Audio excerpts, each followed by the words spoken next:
توحید۔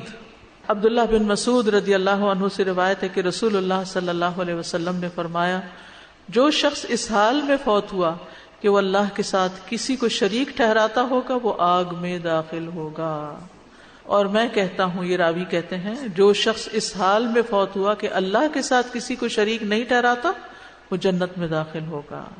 تو یاد رکھیے، شرک سب سے بڑا گناہ ہے، سب سے بڑا ظلم ہے، سب سے غلط اور باطل عمل ہے۔ یہ ایسا گناہ ہے جس کو اللہ تعالیٰ بخشے گا نہیں۔ ہر گناہ جو اس کے علاوہ ہو، جس کے لیے اللہ چاہے گا اس کو بخش دے گا، جس کو چاہے گا جنت میں داخل کر دے گا اور جس کو چاہے گا عذاب دے گا۔ اور اسی طرح اگر کوئی جہنم میں چلا بھی گیا تو سزا بھگتنے کے بعد بھی نکال لیا جائے گا، سوائے شرک کے۔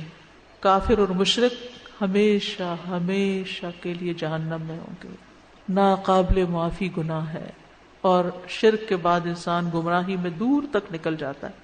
اب شرک سے بچنے کے لیے انتہائی ضروری ہے کہ ان ساری چیزوں کو ہم جانیں جو شرک کی طرف لے جانے والی ہیں، اس کا علم حاصل کرنا چاہیے۔ وَاعْلَمْ أَنَّهُ لَا إِلَٰهَ إِلَّا هُوَ، علم حاصل کرو، جان لو کہ اللہ کے سوا کوئی الہ نہیں۔ مشرک کے سارے اعمال ضائع ہو جائیں گے، یعنی چاہے اس نے ساری زندگی نمازیں پڑھی ہوں، روزے رکھے ہوں، صدقہ خیرات کیا ہو، حج کیا ہو، لیکن اگر اس نے شرک کیا تو سارے اعمال برباد، کیونکہ اللہ تعالیٰ تمام شرکاء سے زیادہ شرک سے بیزار ہے۔ تو شرک سے ڈرتے رہنا چاہیے۔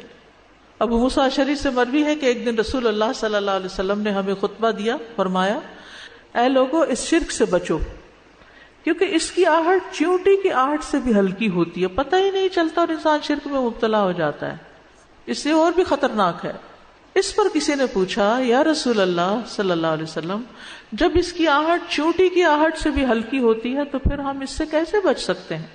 آپ نے فرمایا، تم یوں کہتے رہا کرو، اللہم انا نعوذ بک من ان نشرک بک شیئا نعلمہ ونستغفرک لما لا نعلمہ۔ اے اللہ، ہم اس بات سے آپ کی پناہ میں آتے ہیں کہ کسی چیز کو جان بوجھ کر آپ کے ساتھ شریک ٹھہرائیں، اور اس چیز سے آپ سے معافی مانگتے ہیں جسے ہم جانتے ہی نہیں، یعنی لا علمی میں اگر ہم سے کوئی ایسی چیز ہو گئی ہے تو آپ ہمیں معاف کر دیں۔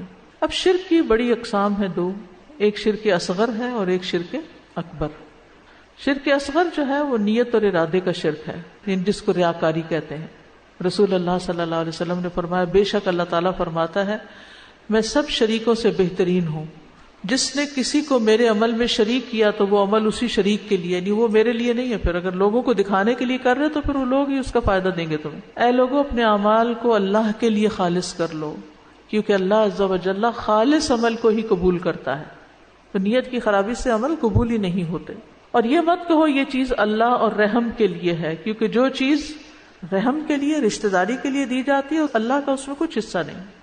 تو مطلب کیا ہے کہ پھر رشتہ داروں کو دیتے ہوئے بھی اللہ کی رضا مد نظر ہو، اور یہ نہ کہو کہ یہ چیز اللہ کے لیے اور تمہارے لیے ہے، یہ اللہ کے لیے اور تمہارے لیے، یہ بھی نہیں کہنا چاہیے۔ اللہ کے ساتھ تم کو شریک کر رہے ہیں بیچ میں، بس وہ تمہارے ہی لیے ہوگی، اللہ کے لیے اس میں کچھ حصہ نہیں۔ یعنی ہم یہ نہیں کر سکتے کہ یہ صدقہ ہم اللہ کے نام پر اور آپ کے نام پر کر رہے ہیں، نہیں، صرف اللہ کے لیے۔ یہ جو ایصال ثواب کے لیے بھی ہم کچھ کرتے ہیں نا، تو وہ کسی کے نام پر نہیں کر رہے ہوتے، اللہ ہی کے لیے کر رہے ہوتے ہیں، بس نیت یہ ہوتی ہے کہ اس کا ثواب کسی اور کو پہنچ جائے۔ اسی طرح دعا مانگنے میں شرک نہیں ہونا چاہیے کہ اللہ کے سوا کسی اور سے انسان مانگے، کسی اور کو اللہ کے برابر کر دے۔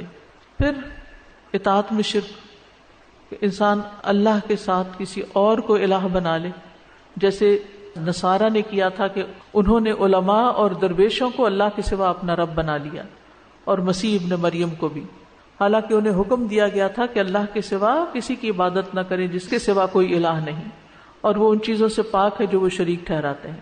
یعنی جہاں علماء کی بات ہو یا کسی بڑے کی بات ہو، اس کو چھوڑ کر کس کی لینی چاہیے؟ صرف اللہ کی لینی چاہیے۔ اسی طرح تعویذ لٹکانا، پھر اسی طرح بدشگونی لینا، غیر اللہ کی قسم کھانا، اور باقی جو بڑی بڑی قسمیں ہیں جیسے بتوں کی عبادت کرنا، یا اللہ کے ساتھ کسی اور کو اپنی عبادت کا مستحق سمجھنا، اس کے آگے سجدہ کرنا، یا اس سے دعائیں کرنا، یا اس کے نام کی نظر و نیاز دینا، یا اس کی قبر پر چکر لگانا اور حج کی طرح طواف کرنا، یا اور اس قسم کے کام کرنا، تو اس سے بھی بچنے کی ضرورت ہے۔